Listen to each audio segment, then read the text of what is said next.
புதுச்சேரி பல்கலைக்கழகத்தின் துணைவேந்தர் பதவி விலக கோரி 5வது நாளாக போராட்டத்தில் ஈடுபட்டுள்ள மாணவர்கள் மீது காவல்துறையினர் தடியடி நடத்தினர். இதுகுறித்து அங்கிருக்கும் நமது செய்தியாளர் ராஜீவிடம் கேட்கலாம். வணக்கம் ராஜீவ், என்ன காரணத்திற்காக மாணவர்கள் போராட்டம் நடத்துகிறார்கள்? அவர்களது கோரிக்கை என்ன? இந்த போராட்டத்தை பற்றி சொல்லுங்கள் ராஜீவ்.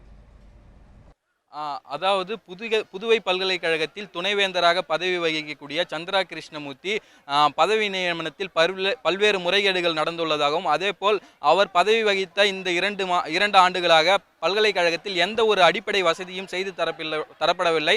மேலும் பல்கலைக்கழகத்தில் மாணவர்களுக்கு தங்கும் விடுதி போதுமான அளவு ஏற்படுத்தப்படவில்லை. அதேபோல் லைப்ரரி புதிதாக கட்டி முடிக்கப்பட்டு அந்த லைப்ரரி இதுவரை பயன்பாட்டுக்கு வரவில்லை என்ற காரணங்களுக்காக கடந்த திங்கட்கிழமை அன்று மாணவர்கள் தங்கள் போராட்டத்தை தொடங்கியுள்ளனர். அதாவது மாணவர்கள் பல்கலைக்கழகத்தின் இரு நுழைவு வாயிலையும் மூடி முற்றுகை போராட்டத்தில் கடந்த திங்கட்கிழமை முதல் ஈடுபட்டு வருகின்றனர்.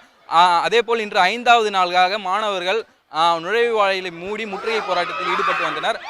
இதனிடையே இன்று காலை பல்கலைக்கழக ஊழியர்களுக்கும் மாணவர்களுக்கும் இடையே தகராறு ஏற்பட்டு போலீசார் மாணவர்கள் மீது தடியடி நடத்தியுள்ளனர். இது குறித்து போராட்டத்தில் ஈடுபட்டுள்ள மாணவியிடம் கருத்துக்களை கேட்கலாம். இப்போது நாம் நேரடியாக பார்க்கலாம். ஒரு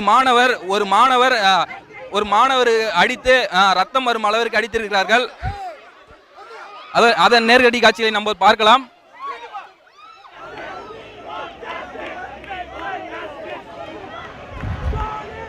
கடந்த 4 நாட்களாக இந்த போராட்டம் தீவிரமாக நடைபெற்று வருகிறது. இன்று 5வது நாளாக இந்த போராட்டம் மிகப்பெரிய அளவில் நடைபெற்று வருகிறது. தற்பொழுது மாணவர் ஒருவரை போலீசார் தடியடி நடத்தி அவரை கைது செய்து கொண்டு செல்லும் காட்சிகளை தான் நாம் நேரடியாக பார்த்து கொண்டிருக்கிறோம். பெண்கள் மீதும் காவல்துறையினர் தடியடி நடத்தியுள்ளனர்.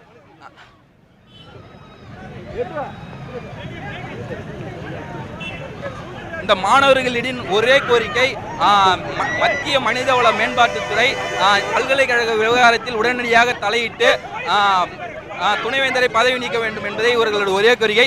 நாங்க 5 நாளாவே பீஸ்ஃபுல் ப்ரொடெஸ்ட் மட்டும் தானே பண்ணிட்டு இருக்கோம்.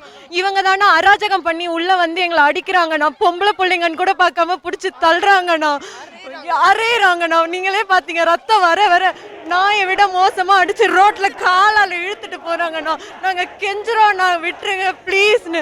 அவங்களுக்கும் தானே பிள்ளைங்க இருக்காங்க, நாங்க எங்க உரிமையை தானே கேட்கிறோம். நாங்க ஏதாவது வயலன்ஸ் பண்ணோம்னா சொல்லுங்க, அவங்க எங்களை பிடிச்சிட்டு போட்டோம். அமைதியா உட்கார்ந்து போராட்டம் பண்றோம், அடிக்கிறாங்கண்ணா, பொம்பளை பிள்ளைங்க எல்லாரையும் அடிக்கிறாங்கண்ணா. இன்னர் கார்மெண்ட்ஸ் எல்லாம் தெரியுதுண்ணா, பேண்ட்டை கழட்டி இழுத்துட்டு போறாங்கண்ணா அவங்களும். அது எனக்கு தெரியல.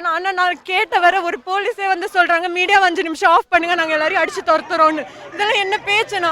ஒரு யூனிவர்சிட்டி ஸ்டாஃப் சொல்றாரு, கேட்டை இழுத்து மூடிட்டு 50 பேர் லோக்கல் பீப்புள் உள்ள இறக்கலாம், இவங்களால என்ன பண்ண முடியும், போலீஸால ஒன்றும் வேலைக்கு ஆகாதுன்னு பேசுறாங்கன்னா, நாங்க போய் கம்ப்ளைண்ட் பண்ணோம், அவங்களால ஒன்றும் பண்ண முடியாது அப்படின்னு மட்டும்தானே சொல்றாங்க. வசந்த், தற்போது நீங்கள் பார்த்தீர்கள் என்றால் யூனிவர்சிட்டி வளாகத்தில் பெரும் பரபரப்பான சூழ்நிலையே காணப்படுகிறது. போலீசார் மாணவர்கள் மீது தடியடி சம்பவமும் நடைபெற்று வருகிறது.